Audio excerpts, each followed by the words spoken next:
Okay, welcome to the class. आज हम लोग देखेंगे इलेक्ट्रोस्टैटिक्स पार्ट 7। इसमें हम लोग देखेंगे calculation of electric field intensity at a point on equatorial of a dipole. Let's suppose A B एक डाइपोल है। There is a point C which is lies on the equatorial point. Equatorial point मतलब just perpendicular to the axis of a dipole, right. किसी dipole के perpendicular point पर एक point हमारा सी है, जहां पर, जिसको हम लोग बोलते हैं इक्वेटोरियल पॉइंट, जहां पर हमें क्या कैलकुलेट करना है, इलेक्ट्रिक फील्ड इंटेंसिटी का वैल्यू निकालना है। Is it clear? That is our topic. So let's cover the topic, किस तरह से इसको कैलकुलेशंस करते हैं, बिकॉज ये बोर्ड एग्जाम्स में आपका 4 मार्क्स के क्वेश्चंस आते हैं। Is it clear? And eventually in the competitions में इसके कैलकुलेशंस आते हैं कि what would be the exact formula of electric field intensity at a point on equatorial, is it? So calculation से हम लोग formula derive करते हैं। Let's see, सबसे पहले करेंगे क्या, what we have क्वेश्चंस क्या कहा गया है कि calculate the electric field intensity at a point on equatorial of a dipole. तो सबसे पहले डाइपोल क्या होता है? Dipole is an arrangement of equal and opposite charges. होता है दो पॉजिटिव और नेगेटिव चार्जेस सेपरेट होते हैं वेरी स्मॉल डिस्टेंस के द्वारा। उस अरेंजमेंट को हम लोग क्या कहते हैं? डाइपोल। क्या कहते हैं? डाइपोल कहा जाता है। तो ए बी क्या है? एक डाइपोल है। ऐसे दोनों के बीच में डिस्टेंस क्या है? ये एल है और ये भी क्या है? एल है। हमें क्या निकालना है? एट द एक्सिस पर तो हम लोग कल देख चुके थे। अब इक्वेटोरियल पॉइंट यानी क्या होता है? Perpendicular point. क्या करते हैं? परपेंडिकुलर पॉइंट को। Let suppose there is a point C. यहाँ पर एक सी एक पॉइंट है जो क्या है? इक्वेटोरियल पॉइंट यानी लंबवत बिंदु पर है। Is it clear? सबसे पहले करेंगे क्या, which is at R distance. माना कि सी एक बिंदु है इक्वेटोरियल पर जो कि ओ से आर दूरी पर स्थित है। Let there is a point C which is R distance from O, where we should have to calculate the electric field intensity, जहां हमें विद्युत क्षेत्र तीव्रता ज्ञात करनी है। Is it clear? सबसे पहले करेंगे क्या, यहाँ से इसको कनेक्ट कर दिए, इज इट, और यहाँ से इसको कनेक्ट कर दिया गया। Is it clear? सिंस ये परपेंडिकुलर है ना, ये डिस्टेंस r है, ये l है, तो हमें ये डिस्टेंस चाहिए, राइट। तो ये डिस्टेंस क्या होगा? Under root L square plus R square, Pythagoras theorem से निकल जाएगा। AC is equals to, since AC is equals to what? Under root AB OA square plus what is OC square, OA square plus OC square, right, by Pythagoras theorem से। is it? so ये क्या हो जाएगा? Under root OA square, OA क्या है? L square plus AC क्या है? OC क्या है हमारा? R square। is it clear? समझ पा रहे हो? yes. ये डिस्टेंस हमारा निकल गया। नाउ ये डिस्टेंस और ये डिस्टेंस दोनों इक्वल है ना, ये भी राइट एंगल है, ये भी L square plus R square, ये भी क्या होगा? Under root L square plus R square. Is it clear? सबसे पहले करेंगे क्या, हमें निकालना क्या, electric field intensity at C. क्या? Electric field intensity at what is? At C. E at where? C. Due to which one?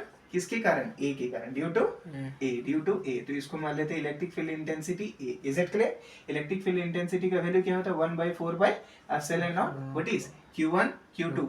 Let's suppose there is a charge of what? +1। तो क्या हो जाएगा हमारा? Q भाई क्या होगा? R square. क्या होता है? R square. आर माने डिस्टेंस, तो यहाँ पर डिस्टेंस आर का वैल्यू क्या है? Under root L square plus R square का स्क्वायर, यानी R square, L square plus R square का क्या होगा? Whole square. एलोंग किधर होगा, यानी इसकी डायरेक्शन किधर? ये प्लस है और ये भी प्लस है, प्लस प्लस क्या करेगा? रिपल, यानी इधर। एलोंग, एलोंग क्या होगा? मान लेते हैं इस पॉइंट को डी मान लेते हैं। क्या मान लेते हैं? डी। तो एलोंग सी डी क्या हो जाएगा? Along C D, C D की बात। Is it clear? Okay, now second क्या करते हैं हम लोग, now electric field intensity at C. अब कहां पर? Electric field intensity at C due to minus Q, due to B minus Q, ये ए प्लस क्यू के कारण निकाल चुके। अब इलेक्ट्रिक फील्ड इंटेंसिटी एट कहां पर? सी, ड्यू टू किसके कारण? Due to B minus Q के कारण। तो ये माइनस और ये प्लस है, प्लस माइनस क्या होगा? अट्रैक्शन, यानी इसकी डायरेक्शन किधर होगा? Along C B, along C B. तो इलेक्ट्रिक फील्ड इंटेंसिटी को ई बी मान लेते हैं इधर। Is it clear? तो इसका वैल्यू क्या होगा? 1/4 pi epsilon naught Q1 Q2 by R square. Q1 into 1 यानी Q होगा, ऐसे बाई क्या होगा? R square. आर इन दोनों के बीच में डिस्टेंस क्या है हमारा? ये। तो इसका क्या होगा? Under root L square plus R square का क्या होगा? होल स्क्वायर हो जाएगा। इसको स्क्वायर हटा दे तो ये भी हट जाएगा, राइट। तो इसको भी एक लाइन बढ़ा सकते हैं, 1/4 पाई एप्सिलॉन नॉट Q बटा क्या हो जाएगा? L square plus R square. Is it? Equation number 1 हो गया। और इसको भी हटा दे तो क्या हो जाएगा? ये एलोंग किधर होगा? इसका भी डायरेक्शन बता दे।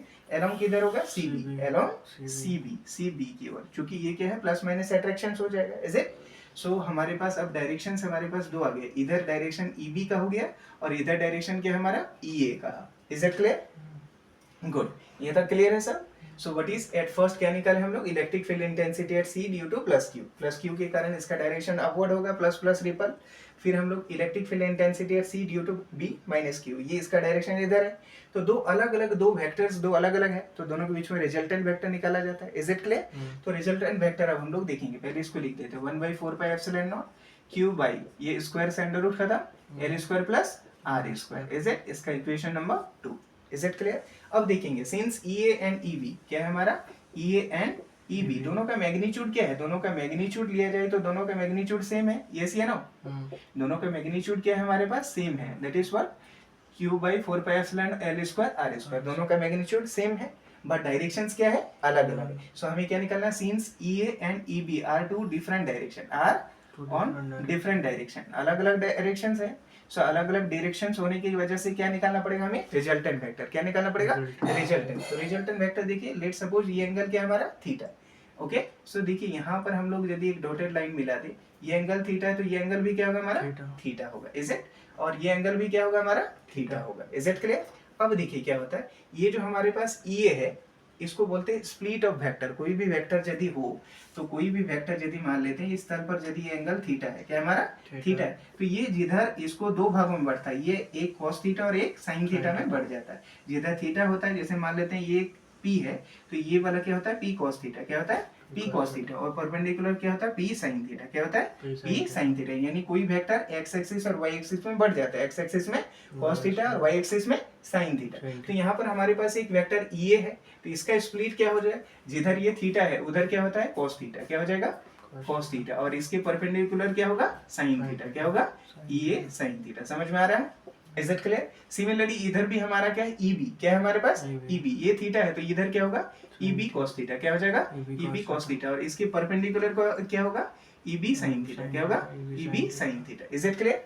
अब हमारे पास क्या है, EA और EB दोनों का वैल्यू क्या है, सेम है, q/4πε0 L square R square. Here is also what 1/4πε0 q/l square plus R square, दोनों का मैग्नीट्यूड सेम है। सो देखो लुक है, EA sin थीटा और EB sin थीटा दोनों वैल्यू सेम है, थीटा भी सेम है, यानी ये दोनों का मैग्नीट्यूड सेम है बट दोनों का डायरेक्शन अलग है। तो ये भी 5 न्यूटन ये भी 5 न्यूटन, दोनों कैंसिल, यानी EA और EA sin theta and EB sin theta both are equal in magnitude but opposite in direction, so they will cancel each other. So finally हमारे पास जो resultant force होगा, resultant वो क्या होगा EA cos theta plus EB cos theta, because same direction में vector क्या होता है, जोड़ते हैं। तो फाइनली अब हम लिखने जा रहे हैं, is it? So hence resultant force, resultant क्या होगा, resultant field intensity, resultant electric field intensity, resultant electric field intensity at कहाँ पर, एट सी, एट सी पर कुल विद्युत क्षेत्र तीव्रता का मान क्या होगा, यहाँ पर E A is equal to क्या लिखेंगे, E A cos theta, E A cos theta plus क्या हो जाएगा हमारा E B cos theta, E B cos theta. Is it clear? cos theta का वैल्यू cos थीटा वैल्यू समान है, और ई ए और ई बी दोनों का मैग्नीट्यूड भी क्या है, समान है, तो ये 1 + 1 क्या हो जाएगा 2। तो इसको लिख सकते हैं हम लोग, दोनों इक्वल है, सिंस यहाँ पर क्या है, since magnitude of E A is equals to magnitude of what EB, दोनों का मैग्नीट्यूड क्या है, सेम है, ऑल आर इक्वल, इसीलिए एक और एक 2, तो लिख सकते हैं 2EA cos theta, what is 2EA cos theta. Is it clear? इसको स्क्रीन इज कमिंग ऑन ना, ओके। सो अब क्या लिख सकते हैं, इरेज कर दिया जाए यहाँ तक। Now let's see, so what we have यहाँ पर, अब हमारे पास क्या है, EA equals to 2EA cos theta, what 2EA cos theta, 2EA का वैल्यू क्या है, मैग्नीट्यूड ऑफ ए क्या है q/4πε0 क्या है R square plus L square. Is it? Now cos theta का वैल्यू यहाँ से निकाल सकते हैं हम लोग, cos theta, since cos theta is equals to क्या था, बेस बाय हाइपोटेन्यूज, बेस क्या है इसका L और हाइपोटेन्यूज क्या है इसका, व्हाट इज ये वाला है अंडर रूट दिस वन, तो ये क्या हो जाएगा इसका L/√L square plus R square. Is it? तो cos थीटा का वैल्यू यहाँ पर पुट कर दिया जाए L/√L square plus R square. Is it? So 2LQ क्या है, 2LQ बाई क्या है हमारे पास 4πε0, ये क्या है हमारा electric field intensity, net electric field intensity का value E is equals to what 2LQ को कुछ कहा जाता था P, क्या कहते थे P, सिंस P क्या होता है हमारा dipole moment, the distance between the dipole and product of one of the charge, इसको डाइपोल मोमेंट बोलते थे। किसी डाइपोल के एक आवेश और दोनों के बीच की दूरी के गुणनफल को क्या कहते हैं? Dipole moment. सो 2L को क्या कहेंगे हम लोग? P। क्या कहेंगे? P। सो हमारे पास और क्या है? r² plus L²। ये देखिए इसका पावर 1 है, a का पावर 1 है और a का पावर 1/2 है, तो क्या होगा? a का पावर बेस जोड़ हो जाता है पावर 1 + 1/2 यानी क्या? a का पावर 3/2। सेम वही है, r² प्लस L² का पावर 1 है और ये रूट का मतलब क्या? 1/2। दोनों पावर ऐड हो जाएंगे तो क्या हो जाएगा? r² प्लस L² का पावर 3/2। Is it? इसका वैल्यू कितना होता है? 2L³ का वैल्यू क्या होता है? P। इसका वैल्यू क्या हो जाएगा? P। Is it? इसका वैल्यू क्या है? 4πε0। ये क्या है? r² प्लस L² का पावर क्या होगा? 3/2। Is it clear? यहाँ पर कंडीशन है सिंस चूंकि ये एक डाइपोल है, डाइपोल का आइडियल कंडीशंस क्या होता है? Ideal condition of dipole is the distance is too small. Distance जितना कम होगा उतना ही बेटर है।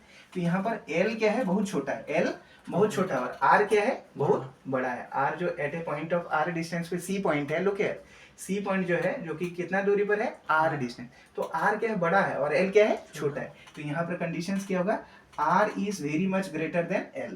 L छोटा है, R बहुत बड़ा है। सो यहाँ पर कंडीशंस क्या होगा? सपोज कर लेंगे L बराबर 0। क्या मान लेंगे? L बराबर 0। सो यहाँ पर पुट करेंगे P is equals to 4πε0। यहाँ पर L का वैल्यू क्या करेंगे? 0। L का वैल्यू 0 करेंगे तो ऊपर में क्या है? r² का पावर 3/2। इससे कैंसिल हो गया। So what we have? E is equals to 4πε0। ये क्या हो जाएगा? r³। This is the electric field intensity at a point on equatorial of a dipole. Is it clear? Screen is coming on. Is it clear ना? So finally क्या होगी हमारे पास? Calculations क्या है? Electric field intensity at a point equatorial, equatorial मतलब perpendicular on the dipole at a point C पर क्या था फाइनली? P/4πε0 r³ होता है। Is it clear? समझ पा रहे हैं? सो इसको हम लोग क्या लिख सकते हैं? इक्वेटोरियल। क्या लिख सकते हैं? इक्वेटोरियल। इक्वेटोरियल पर रिजल्टेंट फोर्स क्या होगा? P/4πε0 r³। Is it clear? इससे पहले जो आया था एक्सियल में क्या था? 2p cos A क्या था? 2p 4πε0 r³ था, जबकि इसमें क्या है? P 4πε0 r³। एक रिलेशंस भी दिखा देते हैं। Is it clear? यहाँ तक कंप्लीट है? गुड। इरेज किया जाए? चलो एक बार फिर से कंटिन्यू करके देखिए। ए बी क्या था? एक डाइपोल था।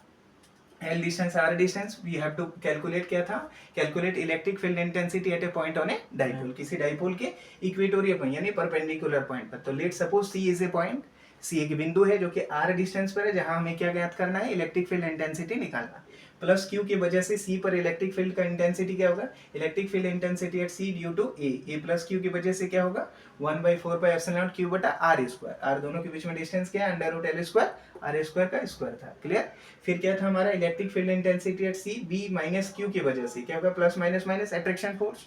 ठीक है? सो ये क्या हो जाएगा? इसका कैलकुलेशन 1/4πε0 ये था। सिंस EA का डायरेक्शन अलोंग इधर है और EB का डायरेक्शन इधर है, दो वेक्टर अलग अलग डायरेक्शन में है, तो इनका रिजल्टेंट वेक्टर निकालने के लिए स्प्लिट ऑफ वेक्टर, जिधर EA है, EA जिधर थीटा है तो वो EA cos थीटा, इसके perpendicular EB EA sin theta. Similarly EB का वेक्टर जिधर थीटा है वो EB cos थीटा और इसके perpendicular EB sin theta. Since EA और EB दोनों का मैग्नीट्यूड क्या है? सेम है, बट यहाँ पर डायरेक्शंस क्या है? EA sin theta, EB sin theta, दोनों EA का वैल्यू समान है और sin थीटा का वैल्यू समान है, तो दोनों का मैग्नीट्यूड समान है बट डायरेक्शन अलग है, तो दोनों कैंसिल हो जाएंगे।